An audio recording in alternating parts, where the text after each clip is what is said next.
Welcome to the Buddha Belly Life Podcast, empowering purpose, mind to microbiome, a mind-body soul approach to life, starting with your gut. Join me, Coach Britt, as I interview top wellness entrepreneurs and microbiome science geeks, and together we mastermind a bucket list kind of life while building the ultimate vessel to live it in. Welcome to your Buddha Belly life. Don't forget to take notes.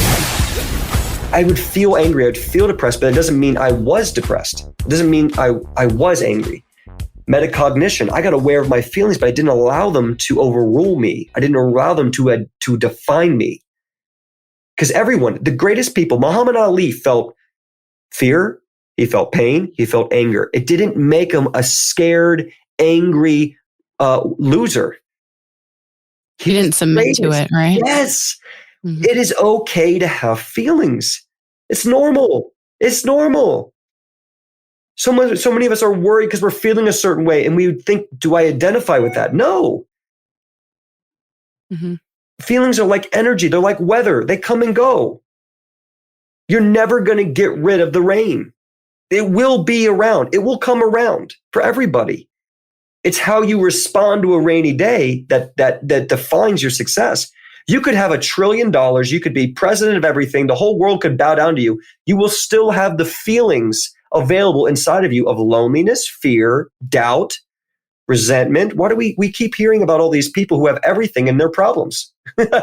You can't buy soulful energy. You can't just shift it. You have to become aware of it, and you have to give credence to it, and you have to kind of bow down to it and just realize it's part of the human experience in life, and that beauty is only allowed and only real in life because it's fragile.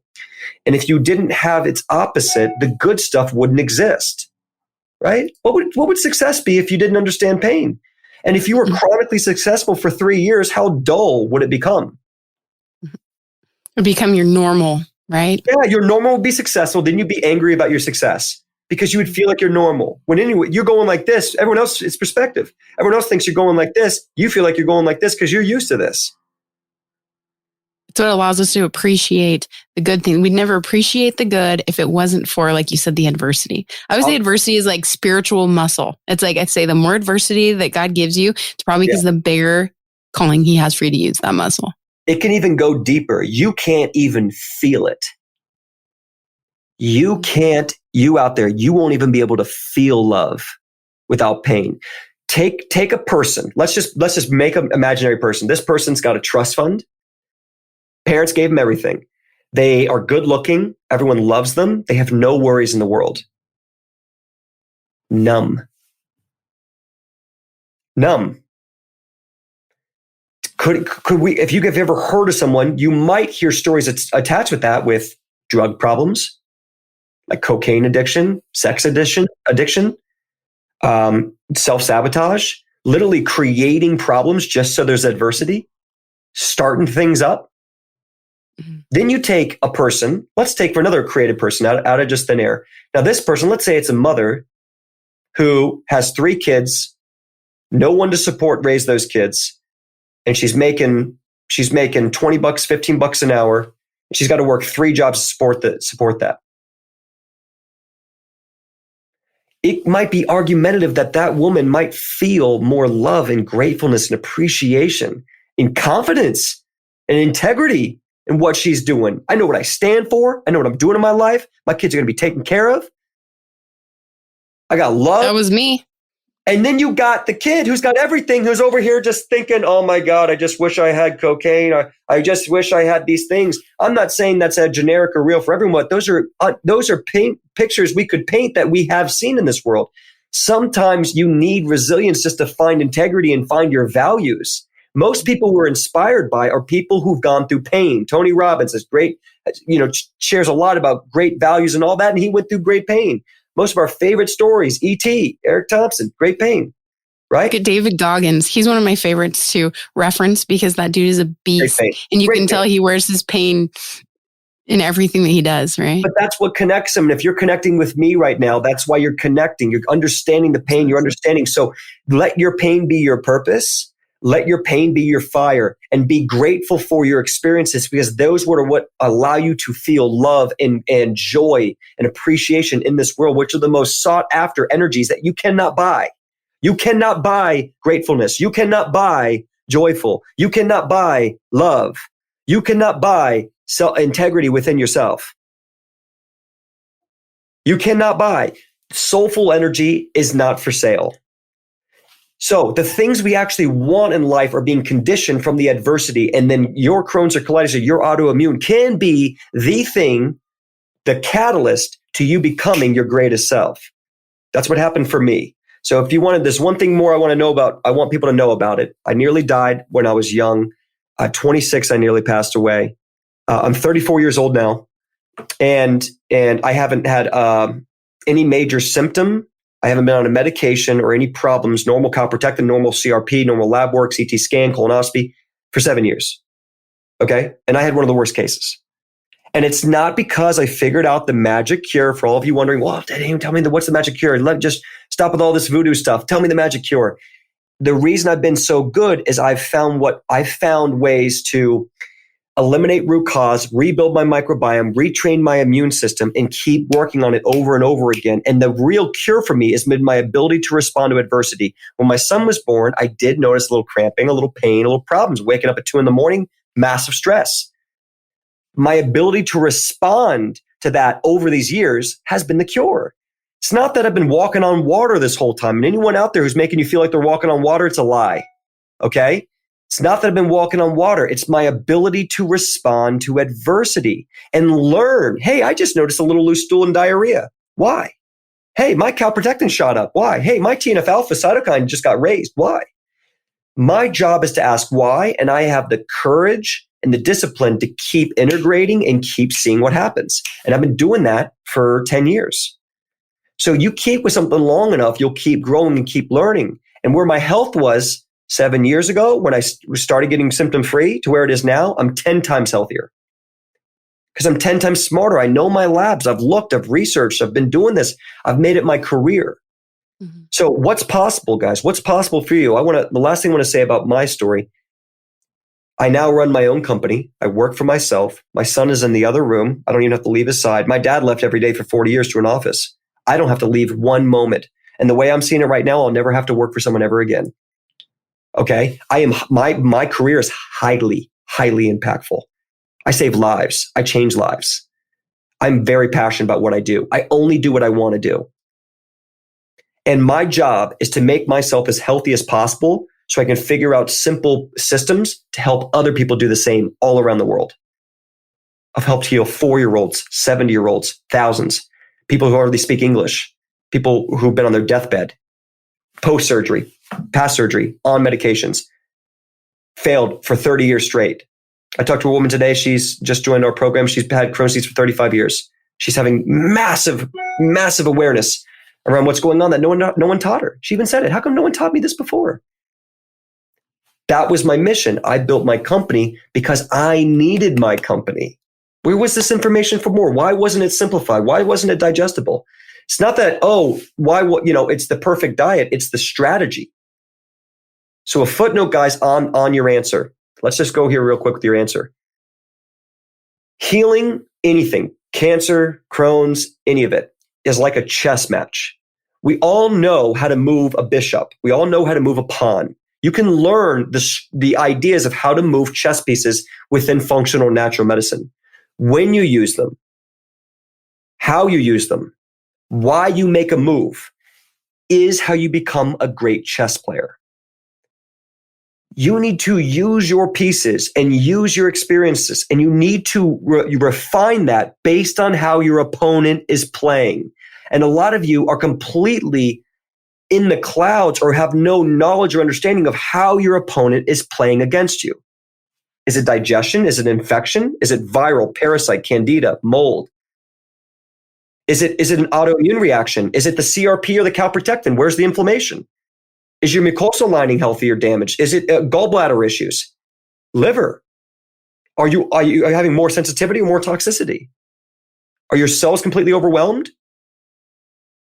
And I think that's where people get overwhelmed too. I think in any condition, especially any condition. My husband has scoliosis that leads to terrible back stuff all the time. And if someone could have helped him 100 years ago, he does all these things. Everyone wants to know the exact path. And we talked about this on last month's, when we talked about SIBO and her 2-year battle, Tracy's. And I referenced a rock climbing wall.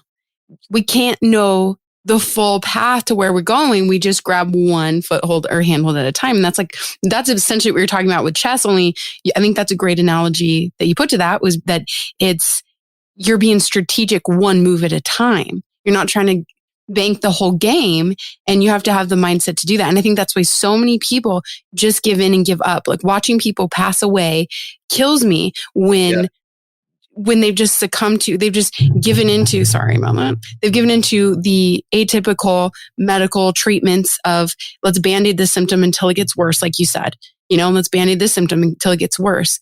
And until they're on, 100 medications, and now they just believe that this is their life forever, and what I want to know, Dane,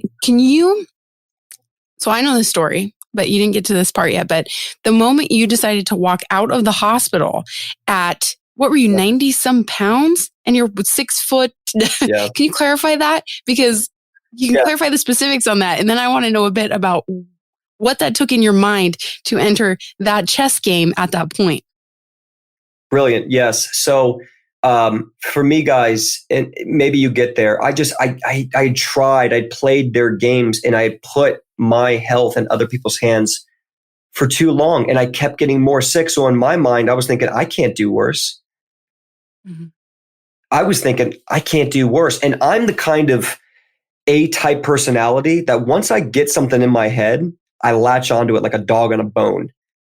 Like, I'm just not going to lose. I get obsessive. And I'm not a brilliant man. My superpower is to take complicated things and simplify them so I can integrate them, so I can be consistent with them. That is what I did well. I looked at all this jargon of functional medicine and all these research papers and clinical ideas and all these philosophies, and I was able to simplify the takeaways and look at what I could integrate and test those against what was going on in my body. That was the brilliance. I didn't get down to 90 some. I'm 6'2". I got down to about 120 pounds, 122. I usually walk around at 185. So I lost about 65 pounds. And I lost the ability to walk. I had such muscle atrophy from being in a bed that my muscles, like I couldn't flex my calf anymore. I couldn't walk up a step. I could hardly stand. I mean, it was a crazy thing. It was just, you lose complete ability to move your body, and you kind of let go in a way. Like you're kind of tired of the pain. You don't want to die or anything, but you're just tired. You're so much brain fog, you can't even think anymore. You just kind of let yourself just start just going away a little bit, and, but when I kind of woke up, I want to say this too about natural medicine, guys. Don't just try to use one thing. Use everything combined. If it wasn't for the prednisone, I'd be dead. If it wasn't for the antibiotics, I'd be dead. Let's make that really clear. I needed my doctor. I needed that conventional therapy. I could have just done the diet and supplements and the meditation and the SHIELD program and all that. I needed conventional medicine to give me a float, right? To get me afloat. Mm-hmm. So I believe in everything combined. Use conventional if it's in integrity with you. Use functional. Use Ayurvedic, right? Use spiritual. Use everything possible to get where you need to be. The number one goal is not to cure you. Okay? Forget curing you for a second. Get stable. Because once you're stable, the urgency goes away, and now you have time. The hardest thing in the beginning is everything's urgent. You're anemic. You can't eat. You're throwing up. You're going 20 times a day. You're bleeding. These are urgent issues. Get stable. Get time. And then from there, like a strategy. Now, with my experience, I've gotten very confident. I've helped people hit home runs in 5 days. I've had people who have chronic symptoms for 3 years and get rid of them in 5 to 7 days. We've had that. That's possible. Okay. Is it common? No, it's not necessarily common, but I 100% know that is possible. So when I look at that chessboard, I am seeing, can I checkmate this thing in 3 moves? 100%. I am always looking to hit a home run, but I am also being realistic. about a strike or an RBI for all my baseball fans out there. Okay? So it is something where you always want to be thinking big, but planning for stable, planning for small. And the best way you can stabilize right now, guys, again, get happy. Let go of your pain, let go of your anger, let go of your resentment. And if your loved one it needs to hear this, you pause this right now, you go get them, you replay this. I'm going to talk to your loved one right now. Get happy. 100% number thing you got to do right now. You got to get happy. Put on that Bob Marley, have fun, get some sunshine, go gardening, go walk, call your friends, tell them what you love about them. Forgive your dad, forgive your mom, forgive your best friend, forgive your significant other who wasn't there for you, whatever. Let go of it all. Put on the Bob Marley, let the sun shine in, take a big breath, and start allowing yourself to create from mental clarity.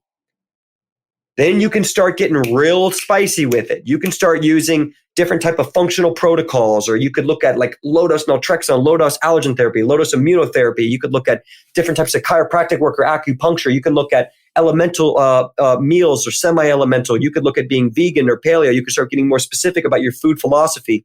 You could start using supplements to help empower your body in your detox pathways. So you can start learning this language. And if you're going to learn this language, which you're going to carry for the rest of your life, and it's the most valuable thing for any human, despite if you're sick, in my opinion, functional medicine and health is the most valuable asset in this world. There's nothing more valuable. Mm-hmm. Nothing more valuable. So I don't care if you're sick or not. This is the most valuable thing you can do because you have the power not only to have a say in your own health, but everyone you love. My naturopath professor used to say it. He goes, pay now or pay later. Some people sacrifice their health to get rich, then they spend their riches trying to get healthy. If they even make it that far.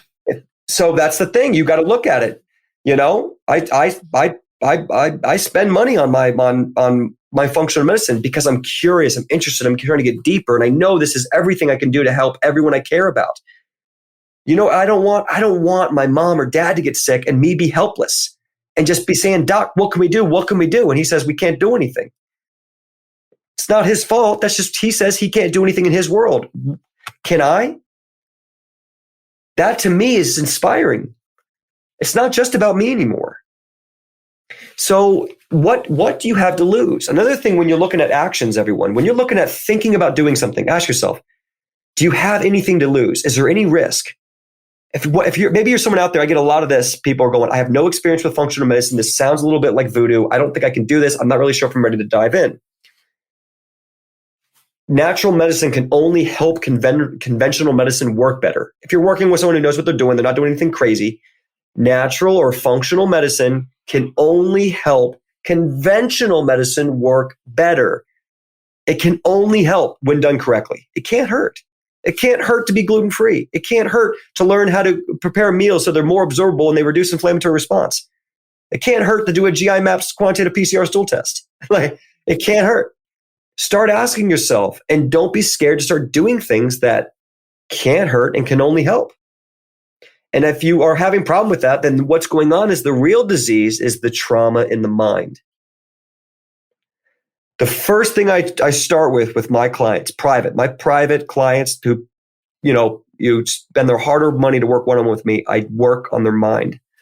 We define success. Because if you're listening to this, there's a good chance that you got into natural medicine out of fear because you got sick and you reacted to the sickness with trying to do something about it. So everything you know about natural medicine might be basically like brewed in fear. I'm on this diet because of what happened to me. I'm learning about these supplements because of these things that happened to me. Or my naturopath or functional medicine doctor saw these problems in my lab work, so I need to take these things. Fear, fear, fear, fear. Mm-hmm. The biggest difference of where I am now and where I was and how I've been so consistent with my lifestyle, because I don't have a diet anymore. I have a lifestyle. I have no diet. Okay. I have a lifestyle that makes me happy and healthy. I desire what I do. I no longer make moves out of fear. I desire what I do. I desire what I eat. I desire what I take. I desire my lab work. I desire my protocols. I desire to read what I read. If I was never sick, I wouldn't change one thing about how I live right now.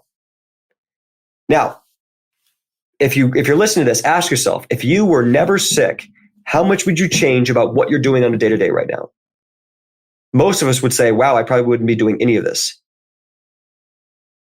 Where would the growth ever be? That'd be like a relationship or anything, right? If you were never challenged, if you never had a partner to say like, hey, you're being an ass right now, right? I mean, you just go along being the same person, you'd never grow. Like, yeah, but you also wouldn't want it. You wouldn't want it. If I put it in front of you, you'd say, why? I have no reason to want that. I'll keep eating my Cheetos. Thank you. Mm-hmm. You know, I think I almost at a point got addicted to the adversity in my life because I saw the greatest catapult in my own personal self, in my soul, in my drive, and then the things that God had in store for me on the other end through those things. So I almost like revved up when hard things happened. You know who else is like that? Who? Triathlon runners. Mm. They seek the worst adversity. They literally want to push themselves to the utmost breaking point. Some people, they learn that that's where the growth is to really go for that breaking point. You can get addicted to it. And that could be a vice in itself, to just go too far. Agreed. You almost have to get to a point if you've had it right, had an interesting upbringing, childhood, etc., of adversity. I was primed for a lot of that personally. So I have a big empathy for it and a big desire and passion to empower people into their own best self, which is exactly like what you're saying, Dane. But you almost get to a place where you've done a lot of stuff that you got to start living and almost enjoying the garden that you've cultivated, or else we'll just keep like getting ready to fight a new war tomorrow, That is not something you should think about. That is a requirement, because you're not, one of the reasons I'm not a big fan of the word diet is because diet means short-term imprisonment. Mm-hmm. It's negative. I'm going to do this for this one thing. But just like exercising, if you stop eating a certain way or you stop exercising, you're going to lose it. Mm-hmm. Right? I'm going to eat really well, and then I start cheating or celebrating, and I eat gluten and pizza, and all of a sudden your symptoms start coming up again. And that's why most people say, how do I just live in this bubble? I just want to eat this very specific, I'm going to do it for the next 20 or 30 years, and they start becoming isolated. So some ways I've dealt with that is I never cheat, I only celebrate. Okay? Language, guys, this is so important when you're dealing with health. Change your language. NLP, neuro-linguistic programming. Change your language and enroll everyone you care about in this new language. Okay. I want to show you some differences of where I am now and where I was, so you can start getting some aha moments of where is your ending. Thanks for joining us in this week's Buddha Belly Life podcast. For more episodes, coaching resources, and gut programs, visit buddhabellylife.com. Don't forget to put us in your schedule for next week. And remember, keep showing up and enjoy the journey.